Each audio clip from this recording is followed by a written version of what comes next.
Assalamualaikum, kembali lagi sama saya Syafitri.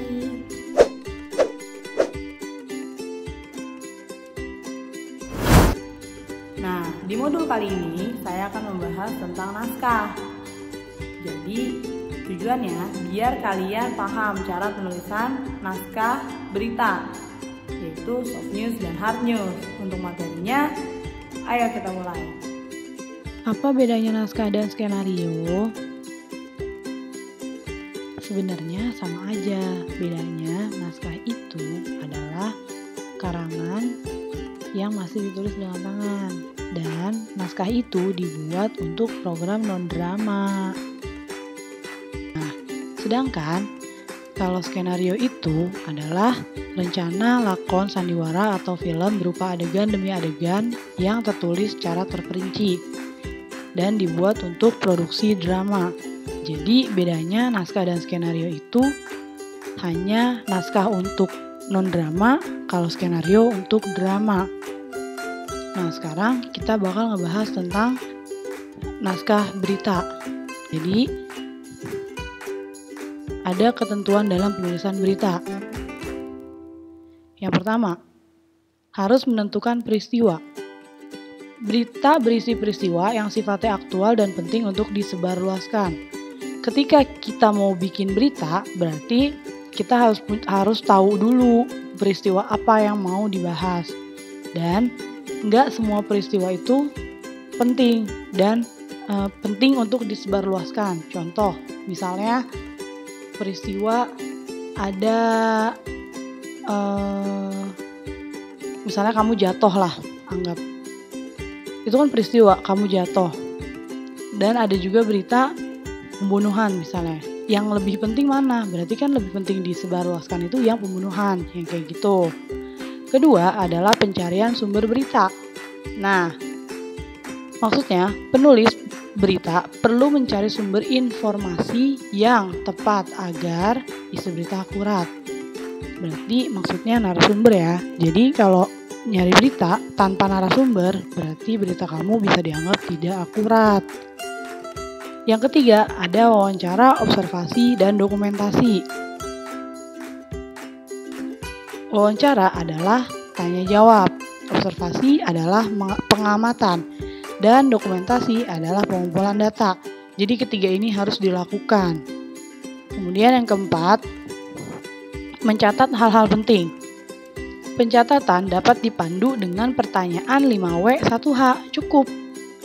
Jadi kalau buat berita nggak perlu kamu nanya yang aneh-aneh, yang penting masuk di 5W 1H. Nah, kemudian yang kelima, membuat kerangka berita, yaitu gambaran kasar bagaimana informasi yang telah dikumpulkan tersebut akan diramu dalam sebuah laporan berita. Jadi setelah kalian cari berita, disusun dulu tuh mau bikin beritanya kayak gimana. Nah, berita itu terdiri dari 3 unsur, yaitu judul berita, teras berita, dan isi berita. Nah, judul berita kan berarti judul dari berita yang kamu buat. Teras berita itu berarti kayak intronya dari berita yang kamu mau buat. Dan isi berita ya jelas isinya. Kemudian yang keenam, ada menulis teras berita. Teras berita itu apa sih? Teras berita merupakan alinea pertama dalam sebuah berita. Teras berita sebaiknya ringkas, maksimal 35 kata. Dan sebaiknya diawali dengan unsur who dan what. Jadi misalnya si A melakukan ini, terus atau pokoknya apa yang terjadi, misalnya wabah COVID semakin merajalela, misalnya yang kayak gitu. Contohnya. Kemudian yang ketujuh ada menulis isi berita. Nah, isi berita merupakan detail dari informasi yang disampaikan dalam sebuah berita. Isi berita ditulis setelah teras berita. Nah, tadi kan teras intronya, berarti isi berita itu bener-bener isinya dari berita yang kamu buat. Kemudian yang kedelapan, ada penyuntingan berita. Penyuntingan berita dilakukan untuk menghindari kesalahan-kesalahan penulisan informasi yang mungkin terjadi. Ya udah jelas, kita mau melakukan apapun pasti kita baca lagi kan. Sama aja, kita mau ngirim pesan ke orang misalnya. Ya kalau kalau itu misalnya orang penting, kita nggak akan langsung kirim, tapi kita bakal baca ulang ada yang salah nggak, kayak gitu. Apalagi berita yang bener-bener harus akurat. Nah lanjut, kemudian yang ke-9, tidak mengandung unsur fitnah, hasutan, dan kebohongan. Nah, sesuai dengan kaidah P3SPS, yaitu pedoman perilaku penyiaran dan standar program siaran, konten berita yang disiarkan harus memberikan manfaat dan perlindungan terhadap publik. Konten berita dilarang mengandung hal-hal yang bersifat fitnahan, hasutan, menyesatkan, dan berisi kebohongan atau hoax. Nah, kan berita memang nggak boleh fitnah orang, hasutan, ngehasut orang, atau apalagi bohong. Jadi maksudnya itu kalau kita bikin berita, ya kita harus netral, nggak boleh membela atau memihak ke siapa. Dan yang jelas beritanya harus valid. Kemudian yang ke-10, tidak menonjolkan unsur kekerasan, seksualitas, perjudian, penyalahgunaan narkotika, dan obat terlarang.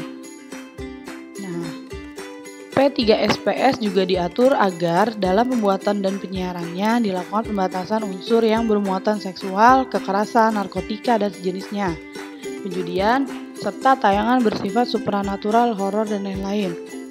Gampangnya, kalau ada adegan atau adegan ngerokok misalnya, udah pasti gambarnya di blur. Nah, contohnya kayak gitu. Lanjut yang ke-11, tidak mempertentangkan suku, agama, ras, atau golongan. Nah, dalam S3SPS, program siaran, termasuk berita diwajibkan menghormati perbedaan suku, agama, ras, dan golongan. Ya kembali lagi ke hasil karya audiovisual. Film aja nggak boleh kita ngebahas yang kayak gitu, apalagi di berita. Oke, lanjut ke-12. Tidak merendahkan nilai yang berlaku dalam masyarakat. Sebuah berita yang akan disiarkan kepada publik perlu menunjukkan sikap menghormati nilai norma, kesopanan, serta kesusilaan yang berlaku dalam masyarakat. Contohnya, misalnya pamali. Ya misalnya di daerah A gitu, kalian nggak boleh keluar malam-malam ya, nanti kenapa-napa. Ya itu kan di daerah mereka seperti itu kan normanya mereka. Jadi jangan kita bilang itu salah, itu nggak benar. Nah jangan, karena itu udah aturannya mereka. Gitu. Nah yang ke-14 ada tanda baca dan struktur kalimat. Tanda baca diperlukan untuk melakukan pemenggalan kalimat. Pastikan meletakkan tanda baca dengan baik yang sesuai dengan kaidah bahasa Indonesia dan tidak merusak makna kalimat. Contoh, misalnya terima kasih. Terima kasih kan satu kata yang harus gabung tapi dipisah penulisannya. Jadi nggak bisa kalau misalnya kamu nulis terima, kasih, karena akan beda arti. Contohnya seperti itu. Oh sorry, tadi yang bukan yang terakhir, ini yang terakhir. Kutipan dan atribusi. Nah, kutipan itu diperlukan untuk memperkuat, menegaskan, atau memberi fakta dalam berita yang ditulis. Berarti ini tuh lebih ke omongan narasumber. Makanya berita harus ada narasumber karena karena memang itu yang memperkuat berita kita, ya kan? Kalau atribusi diperlukan dalam berita yang bersifat opini.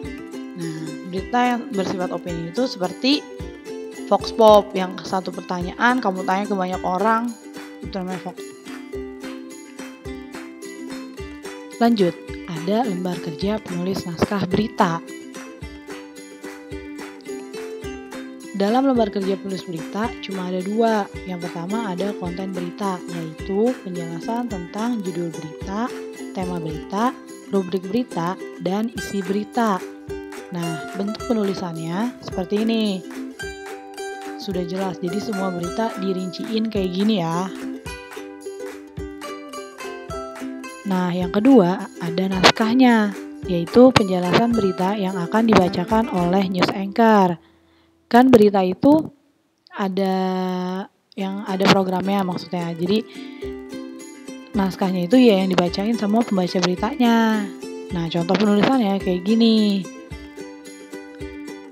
Nah, bedanya naskah biasa sama naskah berita itu adalah penulisan tanda baca. Jadi, kalau tanda baca koma ditulisnya dengan garis miring 1, sedangkan tanda baca titik ditulis dengan garis miring 2. Jadi, kalau nulis berita, garis miringnya, titiknya itu pakai titik, itu salah ya.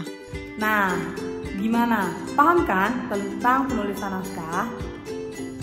Kalau ada yang bingung, silakan di komen aja. Kita discuss di kolom komentar di bawah ya.